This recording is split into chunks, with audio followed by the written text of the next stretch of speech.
What is up, guys? I hope you are well today. Today we're taking a look at Entitled Parents. I've only just recently discovered this one, and it's juicy. I like it. But yeah, if you are new here, please consider hitting that like, that subscribe button. As I always say, it makes a massive difference to a tiny channel like mine. It really does. I can't stress that enough. And I really appreciate your time and your support. Thank you, guys. My family was fortunate to have a large backyard with a pool. We lived in a very urban city and it was rare to have that much space, but our home was passed down for decades and a hidden gem. It was nothing crazy, a large 5-foot deep, above ground pool someone was selling on Craigslist. My parents were on a severe budget, we lived from paycheck to paycheck, and they thought by having a pool, we, my younger brother, sister and I, would be entertained most of the summer without having to go to spend any money. One summer day we were all playing outside in the yard, not in the pool, when two young boys we've never met, they were African American, not that it matters in general, but perhaps to the story, start walking up our driveway. Our driveway is fairly long and nestled in between my house and the neighbour's house, so very little of my backyard is visible from the street, and the pool wasn't at all. We say hi and notice these kids, about my age, and are in swim trunks and have a towel over their shoulders. They are very sweet, from what I can remember, and say hi back and ask if they can swim in our pool.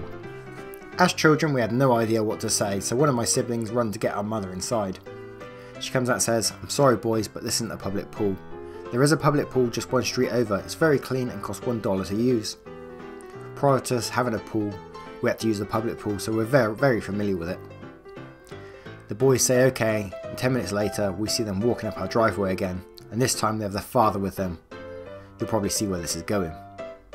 Father asks us, "Can my sons use your pool?" To which we reply no. Our mum said that's not okay. He says, "Get your mum." So one of my siblings run in again, and my mum, this time she comes out and you can tell she's irritated. The man repeats his question and my mum repeats her previous answer. The guy gets all huffy. "I don't understand why my children can't use the pool. Your kids aren't using it right now. It's a hot summer's day and we're neighbours. It's not very neighbourly to say no." My mum, mouth hanging open from the gall of this guy, quickly recovers and says, "Just because my kids aren't currently using the pool doesn't mean it's open to public. I bought it, it's on my property, I pay the electricity, water and chemicals for it. And not being neighbourly, I don't even know who you are. I've never met you. You've never introduced yourself to us, and quite frankly, I don't think it's very neighbourly to use me and my children for our pool when you've never given us the time of day before." So more back and forth went on. My siblings went to go and get my dad. When he comes out, a massive 350 to 375 pounds angry Portuguese man, the guy sneers at my mum and says, "Well, it's good to know who the racists in this town are." Turns and walks away with his boys and complaining, "But you promised!" We never saw them again, and I've never seen my mum so insulted, and it was my first memory of an entitled parent. There's so much wrong with that story. I don't know. We've actually had that, like when I was younger, we had a tiny back garden. It was only like, it was not a pool like they're talking about here, but we had like, as soon as you get the pool out, you get kids from everywhere and suddenly flock round it. But it's not only that, if they'd be like, I'm assuming that they'd get in trouble if their kids got injured in their pool, especially in America, you'd probably get sued to hell. So the backstory on this is that a child took his Xbox round to his friend's house so they could play together. Packing up my Xbox so I can leave. "Excuse me, what are you doing?" "Packing up my stuff." "But didn't you bring that for him to keep?" "No, it's mine, I brought it so we could play." She didn't like that answer. "Well, since it's already here, can't you just give it to him?" "No, I paid for the console." And as I start to leave the house. "Not my fault you put your money into childish things. You're too old for video games." Mind you, I'm 16. "Not my fault you can't save money to buy your child a gift." I walk out the house and EP follows me. I get on my bike but EP tries to steal my Xbox. I slapped her hand and biked away. I never heard from her or my friend again since that day. It's sad that he lost a friend because of an entitled parent. Who does that? Jeez. I live in a neighbourhood with a small centre, a gaming club in the basement of a library that allows you to play video games with friends. Me and my bros show up there and set up my Switch and play Super Smash Bros. Ultimate. We usually get the occasional kid who asks to play, so we pass him a single Joy-Con. This week, me and my friends were playing a tournament. We all place bets on each other to see who loses first, who wins the tournament, etc. In the middle of the tournament, a kid walks up and pokes me. I pause the game and ask him what's up. "Can I play?" Kid didn't like my answer, so he points at the Joy-Con set on the Switch and says they're not being used.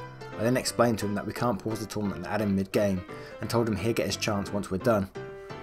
Kid starts insisting that we let him play. After a few minutes of groaning from the kid, I get fed up to the point where I tell him he's not going to play. Bad move. Kid walks away, and I think that's the end of him. He comes back with his dad. His father gets in my face telling me we can't hold the video game that the centre provides. I tell him that the console is my property, and thus I make the decision who gets to play on my console and who doesn't. The kid starts whining. Father is furious and explains that I have to let his son play, or he report us to one of the employees. I didn't give a crap, thinking that the employees would side with me about this ordeal. Boy, was I wrong. The employees tell me that I'm using their TV, therefore I need to share my console with the players here. I'm fed up, this was dumb, and one of my friends offered setting it up at his house.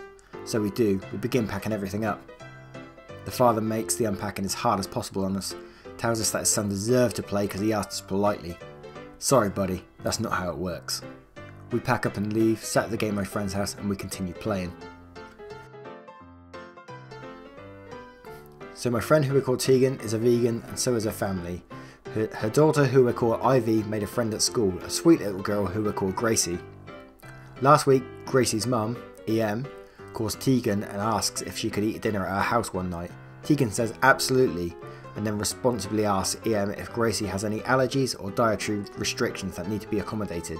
EM replies that Gracie does not, and that she will eat anything, especially chicken nuggets. EM tells Tegan that she can serve whatever she wants and Gracie will eat it, no problem. So Tegan makes vegetarian chicken nuggets, which are healthy and delicious, since Gracie likes chicken nuggets so fondly. She serves them with steamed mixed veggies, sweet potato fries and homemade bread with non-dairy butter. Gracie devours everything. She declares that these are the yummiest nuggets. I'm going to tell my mum to buy them. Later that evening, Tegan gets a call from EM. It went like this. Thanks for having Gracie. She says dinner was delicious and she really liked the chicken nuggets and wants me to buy that kind. What brand is that? Gracie is welcome anytime. She's a pleasure. Actually, those nuggets weren't actually chicken meat. They're soy meat alternatives. I'm happy Gracie enjoyed them. The next response was not what Tegan expected. Ian went silent for a moment. You served her fake chicken. Our whole family uses vegetable-based meat alternatives. They're very healthy. Okay. I told you she liked chicken nuggets. Chicken nuggets. Chicken! I didn't really think that was too difficult. I get that your family is vegan, but mine is not. You had my child over. I'm so sorry that you're not okay with that. I asked you beforehand if there's anything Gracie could not have, and you said there wasn't. I thought it was common sense. Would it really kill you to make chicken nuggets for Gracie? I'm not saying you have to eat them. I personally don't feel comfortable having my money support abuse and slaughter of animals. It's a personal thing. I'm sorry. The EM then makes a very rude comment, insulting Tegan's intelligence, morals, and accuses Tegan of trying to push veganism on Gracie. I'm so sorry. I did not realise this is going to offend you so much, but if you recall, you're the one who invited Gracie to my house. In my house, my family follows a vegan lifestyle, and we serve our guests vegan meals when they are here. And I know that you've known that we are vegan, as I made you aware of it several times. Again, I'm sorry for offending you. Gracie does not have to eat with us if you do not want her to. Wow, now you're not going to let my daughter have dinner with your family. Well, that's so rude and unfair. I cannot even believe this bullcrap. EM hangs up the phone, and Tegan is dismayed. How can what the hell? So she invites, like, her daughter to their house, says she can eat whatever. The daughter actually really enjoys, like, the vegan food, which is nothing wrong with vegan food, you know. I occasionally have it. I like meat as well. Nothing wrong with it. I was in the mall in the city getting some stuff set up on my new 3DS, which I got on to replace the one that had messed up. My mum was in Claire's looking at clothes and I was sitting near the fountain. There wasn't many people in the area at the time, as the mall was going to close in the next hour. I was about to start playing my copy of Pokemon Y when a kid decided to look over my shoulder. She was standing on the bench next to me and watched me play. I thought nothing of it. They weren't really bothering me. A few minutes go by and I started fighting the Elite Four once more. Then all of a sudden EM arrives and starts saying I was playing with my kid's toy and should let the HC have it. I said no, as I paid $80 for it. It was a normal small 3DS pre-owned from GS. She tried to pull it by the top of the screen out of my hands, and she did it really hard. I didn't let go right away, but instead pulled it back towards me. I realised that what I was doing would have damaged or even broken the 3DS, which I didn't want. I was going to put Homebrew on it when I got home. She screamed, "You don't even have the right to play it, it's a children's game, and she wants her own." I was very close to knocking her out for touching my stuff, trying to steal my stuff and almost breaking it. I was glad I didn't, because I didn't want to get in trouble for hitting someone. Thankfully, my mum ran out with her purchases and got security. The woman and the child were kicked out after they took the 3DS from her. I had to let go not to break it. Who goes up to like someone and just literally just tries to take stuff out of their hand for their children? It is a crazy world we're living in, you know? I babysit for one family in particular pretty regularly. That kid is young, I think about 4, and he's pretty good for me aside from being a little whiny. Let's call him Emmett. Emmett's dad usually has him, and I pretty much always babysit over his dad's house. But one afternoon, Emmett's mum asked me if I can babysit the next day for what I think is about 12 hours-ish. I don't have any times since Em's dad works so late, so I say sure and move on with my life. The next day, Emmett's fine for me. His mum has friends over who demand I take their picture. A little rude, but I don't think about it and they soon leave. Emmett and I play outside for a bit. I feed him the pizza his mum said was for dinner. We don't make a mess or generally get anything out that we don't put away, etc. That's when shit hits the fan. Emmett's mum gets home around 12 AM, maybe, and she's definitely drunker than crap. She apologised for being later than she thought and hands me an extra $40 plus the money I was originally promised. I tried refusing the extra since she was drunk, but she insisted. She brought her friends in with her, and as soon as she goes to bed, they tear into me. They all go around pointing out my mistakes, interrogating me. What did you guys do? Did you even hang out with him at all? Did you even talk to him? I babysit the kid all the time. He loves me. Of course I talked and hung out with him.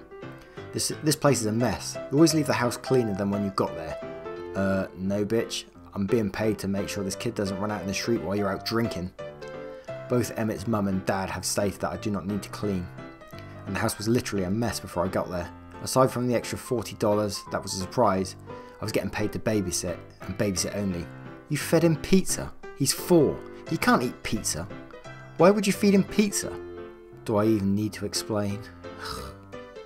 As soon as Emmett's mum went to bed with him, they cornered me in the living room. I was waiting for an Uber, telling me that I should be grateful for what I earned and didn't deserve any of it because I was a terrible babysitter and that I should know better by now. I'm a really soft-willed person, so all I can muster at the time is, I am grateful. I managed not to cry in front of them, which ended me with crying in some woman's car. She drove me home and offered me candy because I don't think she knew what else to do. Me and my daughter were walking past your house the other day. Your dog growled at us. Hope you and your mum are taking good care of her. Me shook. Oh God, really, I'm so sorry. She's never done that before. Well, my daughter is an excellent dog trainer. She can train any dog, and your dog is so beautiful. How about we take her off your hands? You have enough on your plate with exams and your cats. No, it's okay. I know what I'm doing. My daughter was really keen on her, and I'm sure you wouldn't want to let her down. This was particularly evil because she knew how vulnerable I was mentally at the time. I would have done anything to get someone not to dislike me. Standing up myself for the first time ever. No, honestly, you can't have her. Miss EP, she's my dog. Huffing. Don't be so rude, RJ. My daughter does animal behaviour in college. She'll turn that vicious dog into a good pet for our family. Plus, I already bought her a bed and food for her. I'm sorry she growled, but she's still my dog. I can take her to dog training myself if I need be. This went on, she even offered me £300 for the dog, which I declined. I had a panic attack in the toilets and got sent home. Turned out, when I told my mum about our dog growling, she'd seen a woman trying to pull the dog over the gate by her collar, and my dog yelping because they were holding her by the scruff. Mum had gone out to confront them, but she shuffled away before she could get to the gate. Oh wow, so this person actually bought like a dog bed and dog food in preparation for trying to steal someone's dog. The person should be arrested.